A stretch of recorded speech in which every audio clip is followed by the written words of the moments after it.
Welcome to another episode of our podcast. We're recording this actually early in the day, and we're hoping Sean will be around to post this. Today is Tuesday, and we want to get right into our podcast. Just a few podcasts ago, the title of the podcast was No One is Spared, and we had a very sobering reminder of that today, Adam. One of the things I love about our Facebook group is people can post on there if they need support, if they want to uplift somebody. I mean, the Facebook group is incredible. So this morning, I saw our publicist, Jane, who published our book, had posted she needs our help. And she lost her nephew, passed away, 21-year-old young man, passed away in the middle of the night last night. And, our hearts go out to you, Jane. Our thoughts are with you. We're here for your support. Anything that we can do for you, we will do it. And I know how hard it is to lose people.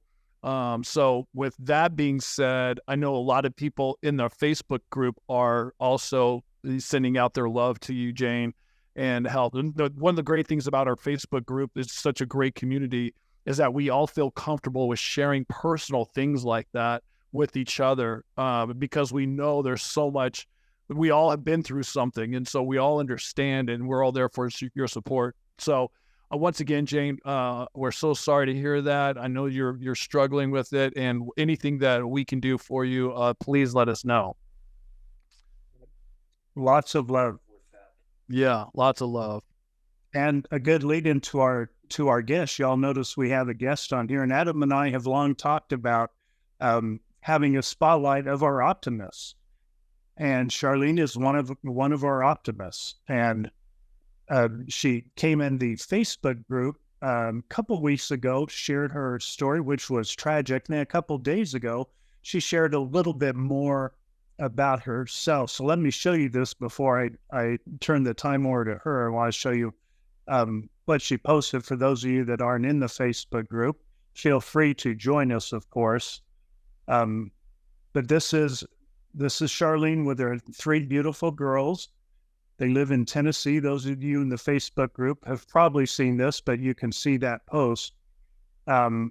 We love this, but Charlene's story is so compelling. One of the things that y'all have been very generous with me and with Adam with the tragedy in our family, and one of the hardest things for us to wrap our head around was people we love killing people we love. That's just a tragedy no matter whose life it's in, but that's also part of Charlene's story. And we asked Charlene to briefly share her story and then how she's dealt with that. Charlene, welcome. Thank you for having me. Pretty much my story, a very brief synopsis of what happened was, when I was 4, my brother was murdered by our mom, and he was 12 at the time. And at that time, I was very unsure what had happened. I had walked in, found the murder scene, and was scared, and I didn't know how to respond to the tragedy itself. So that's pretty much what happened when I was little. Hold on. Did you say that you were 12 and your brother was 4? Your brother was 4 and your mom killed your brother? No, he was 12 and I was 4. Sorry. Oh, he was 12. Walking in on that scene, my mind can't go there. I can't imagine that, Charlene. So we all have those moments in life where we walk into something or see something that we're just in shock right off the bat. You're in shock over it. So when you're 4 years old, what happened at that point? Were you at home and did you see the murder, or you just saw that your brother was dead and your mom was in the room?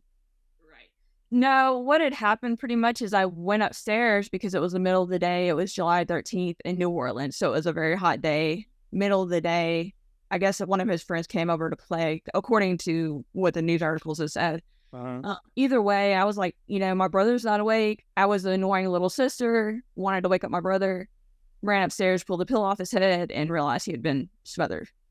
And at that time, I don't remember much. I do remember finding him, because that's a scene that, as y'all know, will not go away when you see anything to that, extent. Mm-hmm. I ran downstairs screaming. The next thing I know, the next thing I know is I remember the cops staying there guarding the stairs saying, you can't go up. And I remember crying to the cops saying, let me go wake my brother up. I just want my brother here. Mm-hmm. Or something to that extent. And after that, I don't really remember much anything else. Oh, horrific. Well, certainly you've been dealing with that basically your entire life, and you shared your mantra with your post on the Facebook group. Tell us about how you've dealt with that since then. We're looking. I imagine you've been looking for silver linings. Have you found any from such a tragedy? If you click on it, it'll open up. But sorry say that again. Sorry. But how have you been able to deal with that since then? And have you found any silver linings? Right. So growing up, I had a very long, I guess, grief period. I went through a lot of survivor's guilt, which I'm sure y'all understand that one. And I went through a lot of anger, and there was a lot of animosity within the family, and there's just a lot of tension and stuff. And so it took me a while to really come to my senses to where I could really process what I'd been through. Of course, I was a teenager, a kid and then a teenager, getting through all that. And it was very hard, especially because I didn't have the best support system. But then I went in the military, went through a divorce. And then after that is when I was able to focus on myself. And that's when I, kind of the clarity came, and I can't really say I forgave my mom, but I was able to focus on the present. And that's where this mantra comes into play.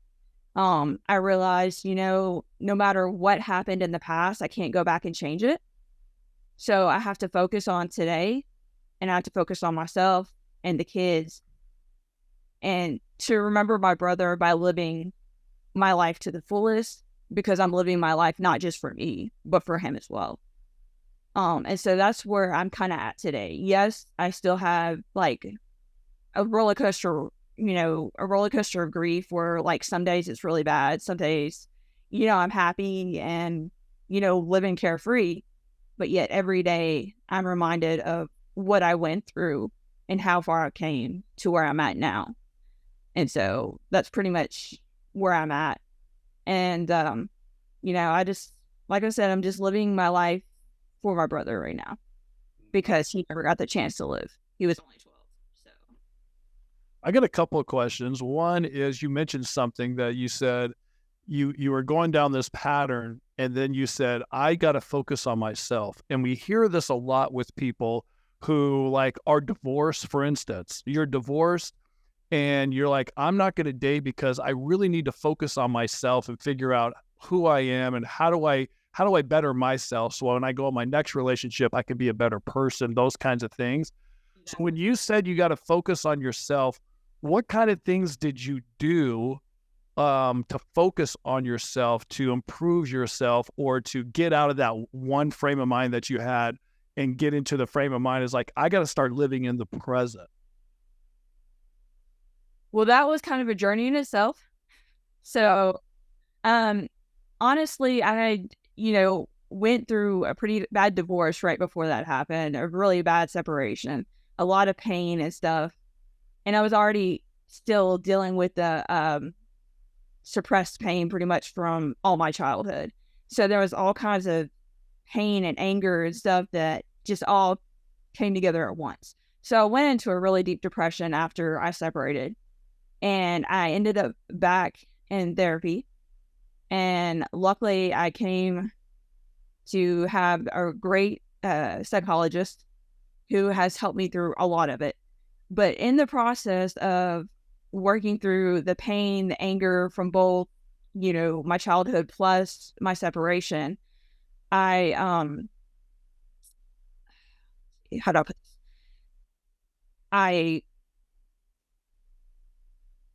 Sorry. That's okay. With that, I pretty much was like looking going through boxes and stuff around the same time. Let me back up a little bit. I was going through boxes around the same time of dealing with all this past anger and aggression and stuff that I had unpacked from the military. And when I was unpacking those boxes, I found stuff from my past, which is like pictures of my brother and newspaper articles from my brother's death and all that. And so that kind of, all that played a part in coming together and helping me work through my past. So it took me a lot of working through my past with a psychologist and just having time at home to, I guess you could say, meditate in a sense. Because I realized I couldn't focus on myself or focus on my past or even get through any of the hurt without having that alone time. Does that make sense? Totally makes sense. Yeah. And I hear that a lot when people say, well, I got to focus on myself, but then you don't hear like exactly what did you do to focus on yourself and how did you get to where A to B. My other question is, so was your mom convicted of killing him and went to jail, or your mom? She was she was charged with second degree the day of the death. And put into jail. She went through a trial about a year and a half later, and ended up getting I believe involuntary manslaughter. I know it's a manslaughter charge. And she, of course, appealed that, went to the Supreme Court, and they kept the same conviction. But with that, she only served 9.5 years, and she got out actually in 2000. So she's been out almost 23 years now. So at that point, I just want to go back because I want to understand your pain and where you came from in your childhood real quick. So that happened. Your mom went to jail. And your dad raised you basically? A lot of what happened with my brother had to do with alcohol and drugs. Okay. And my dad at the time was a very bad alcoholic as well.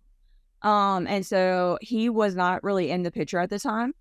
But when he found out what had happened with my brother, he had actually signed over his parental rights, and I ended up living with his sister and brother-in-law in Tennessee, and that's how I made it to Tennessee. Okay. But it took over 2 years in state's custody before they were able to move me to Tennessee. So you had a lot to deal with at a very young age, and to overcome. And then, by the way, thank you for your service as well, joining the military.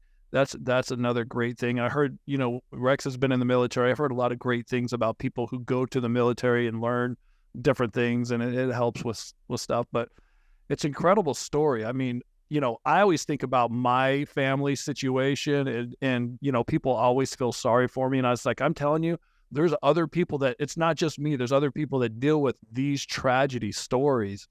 And you as a kid, and then growing up, and then being a teenager and having all these things is so much to take in at that young age. It's a miracle that you're here, in my opinion. I mean, I applaud you for all being where you're at now. And being able to talk about it with this group of people she didn't know a month ago. Yeah. And only knows by posts, by social media posts. And I will congratulate you too. You only have one therapist. Rex has 3 or 4, so you're doing great. You only have one, so that's good. Well, I've had quite a few over my lifetime, but I had to change from childhood to adult, so there's a big change. I've also been in this grief process for 32 years. And, the difference between ours is, the complexity of yours with everybody involved compared to, it was just me, and my brother. So, I mean, you have a lot more going on with yours, and it's a little bit more drawn out, but it's still, that's why I reached out to you guys, because, there's a lot of difference, but yet there's a lot of similarities. So I felt like I could connect with you guys, and I guess that's what I'm on my mission to do now, is kind of help others that have been through similar situations. Because growing up, I don't think anybody understood my level, the complexity of the grief I was going through, because it wasn't as widely talked about. Or if, like, for instance, for me, it was like, I was the sibling. Not a lot of siblings survived when there was kids murdered. And so I have it, I see it from multiple aspects, and I just wanted to reach out because, like I said, it doesn't happen very often. And I found if I can support people that have or that are currently going through it, then, at least I can try to help somebody else, or say, tell somebody that, hey, you're not alone, because I'm going through it as well. And it's something that you'll never get over, but yet I'll be here if you need to talk, because I can understand to an extent what you're going through. Yeah. And that was the reason that I started writing the book, because I didn't want families to go through what my family went through. And I told Rex, I was like, look, if I can just help one family avoid what my family did, then the podcast, the book, everything is worth it. Do you still talk to your mom? Have you talked to her? Have you ever confronted her about any of this? Because people always ask me, well, you go talk to Lori. And, there's a lot of things that go into my thinking with that. Okay, so as a teenager, when she let me back up. Growing up with my aunt and uncle, they didn't want me to talk about it. They didn't want me. They said, what's happened. Your mom murdered your brother. That's sad. Leave it alone. Don't talk about it. We don't hear it. And so I guess that's part of the complexity of why my grief lasted for as long as it did, because I didn't have that support system. And not saying they're bad people, because they're not. They raised me. They gave me the support I needed. But it's just I could not work through my grief. So that was part of it. But I did not have contact with that side of the family from the age of 7 onto the age of, I think it was 17. And the lovely internet came out. And so I was able to find my grandmother, and that's how I was able to contact that side of the family again. Because my aunt and uncle said, as long as you're living under my roof, we don't want you talking to them. They're bad people, which they're not. But that's what they thought, because they said, oh, your mom killed your brother, so the whole family's bad. And that's, I'm sure y'all get that too. We know exactly how that feels. We get left out all the time because of it. So yeah, I understand. Right. And so they categorize the whole family as one, because of one bad apple, if that makes sense. Yeah. And so in 2003, I believe, is when I contacted my grandmother. And she had told me that, hey, your mom's out of prison. Do you want to talk to her? And so I didn't get in contact with her. But it was just a very awkward situation. And then actually when I went to training was the first time when I was in Fort Leonard Wood, Missouri. I went for some job training for the military, and I saw him for the first time, but she was very demanding, very narcissistic, very pushy. And so I tried to, talk to her and have a relationship with her, but I didn't. I couldn't after that. And then I came back from Iraq, because I was deployed to Iraq in 2007 to 2009. And I came back from Iraq in 2009, and I went to New Orleans, because that's where she was on her probation. And I went and seen her with my then 2.5-year-old daughter and my husband at the time. And it was just a very awkward situation, especially her being around my child. And I'm just like, whatever. I thought maybe it was just my own, just me being creeped out because I knew what had happened. But then she took me for the first time to my brother's grave. And that was the most awkward situation, because she was all happy and smiling and trying to say all this good stuff. And I was like, okay, I'm not getting the best conversation, the best feelings. Best conversations or feelings from that. And I was like, I can't do this. So I didn't really talk to her much. I kind of blocked her, because she was always like, why don't I do this for you? Or why don't I do that? And then when I tried to block her, she would try to find me and try to tell me that, oh, I didn't kill your brother and I didn't do this. And this is the reason why. Well, it was just really weird. It was just like, because I wasn't giving her what she wanted, and she was trying to tell me, oh, I'm innocent. And I'm like, you went through pretty much 2 trials and you're still found guilty. I'm like, and my gut instinct is saying, yeah, she's guilty. And then I actually came in contact with her a couple years ago. My grandmother passed away, which is her mom. And I went down to the funeral, and it was the most awkward experience ever.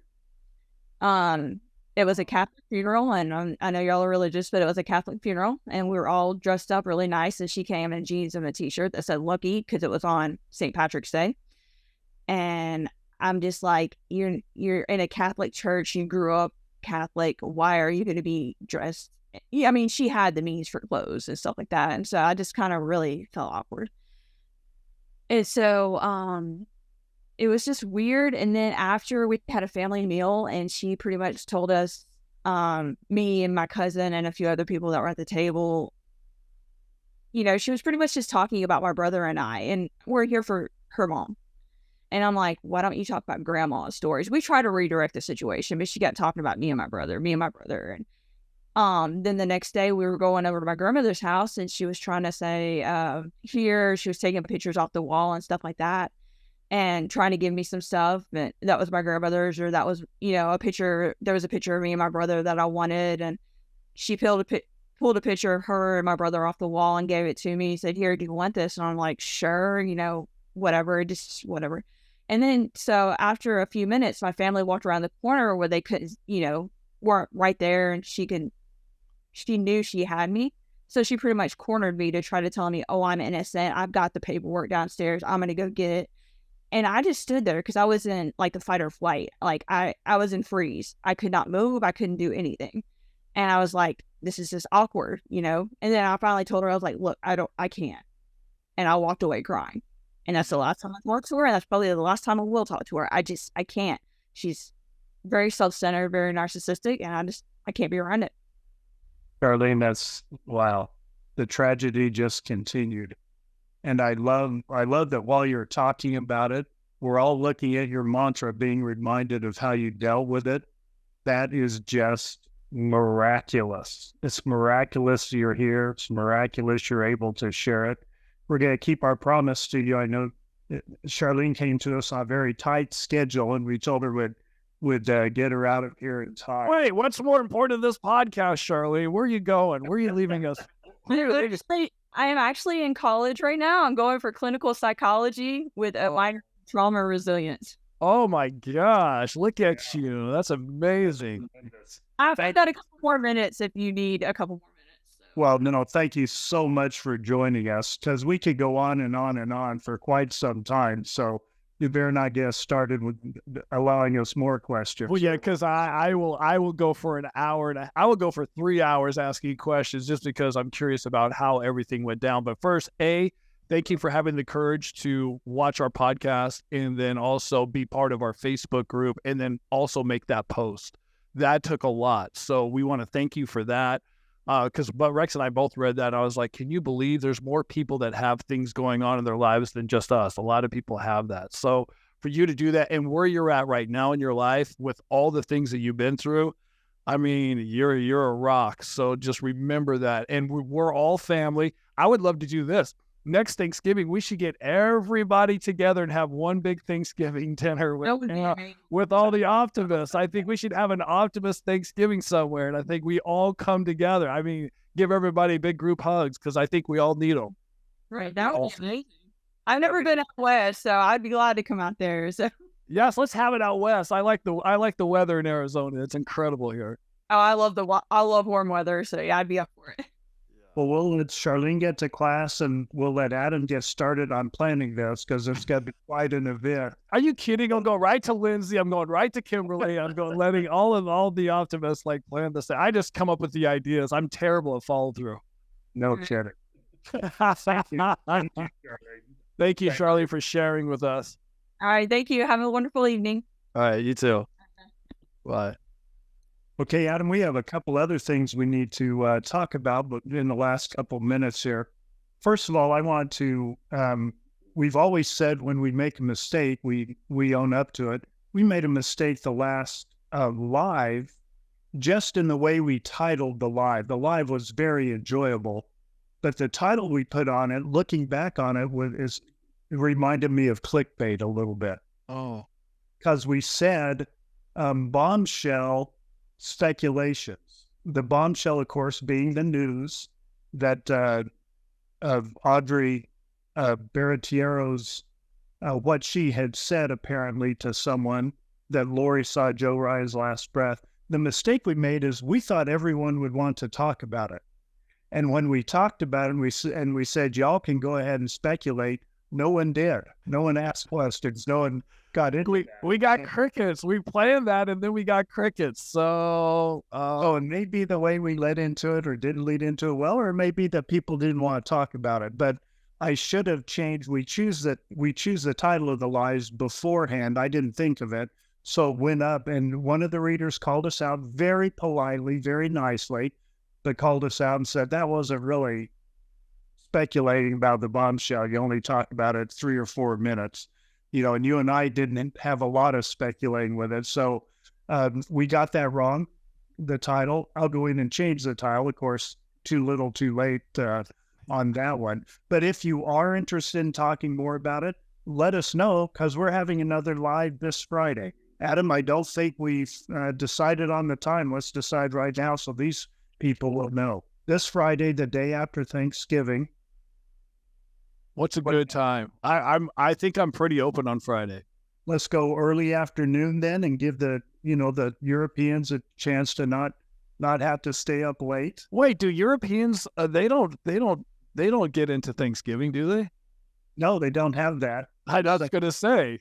So it would be nice for them to be able to hear it just in the early evening. But they may have Black Friday shopping, because that's worldwide. That's on the whole world. That's a definite. Yep, that's a. So shall we say 2:00 Mountain Time? That's 4 for the East Coast, and so okay. So and you'll see postings on that. So we'll do that. And by the way, the reason we're doing a live on Friday, because I told Rex, I was like, well, it's Thanksgiving. Maybe everybody wants a break from us and do that. So I just posted on our Facebook and said, hey, is anybody going to be around on Friday? Do you want us to do a live? Because I figured people will be with their family. They'll be busy. They'll be going all shopping and all that. But we have a good response of people's like, no, do a live on Friday. We want you to do one. So we're going to do it on Friday. Yeah, we weren't planning to do it, and but the response was definitely for us to do it. Definitely positive, at least for a few of us that don't have other plans. So however many can come and join us, please do. This Friday, 2 p.m. Mountain Time, 4 Eastern, 1 Pacific Time, and also being the Thanksgiving time, we were going to have this podcast a little more Thanksgiving oriented, but I'm very glad Charlene could join us instead. But I want to turn your attention to a post that Kimberly put up on Saturday. Those of you that are part of the group saw this, and if you are part of the group, I wish you could. It'd be worth it to join just for this one post. She called it Silver Lining Saturday and asked people to put their silver linings for the week on there. That's just what we're about, and that's just such a thoughtful thing to do. And several of you commented on that post about your silver linings. Please keep that up. Please keep supporting Kimberly and Linda in the Facebook group. Again, that's not me and Adam. That's y'all that have created that. Keep that going. We try to keep up. We try to post when we can. My wife Lisa has jumped in with both feet and has spent several hours and missed some work because of it. So she's had to pull back just a little bit.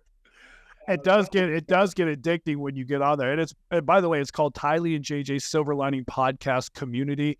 If you're on Facebook and you actually watch our podcast, I think we're almost at 800 people into our group.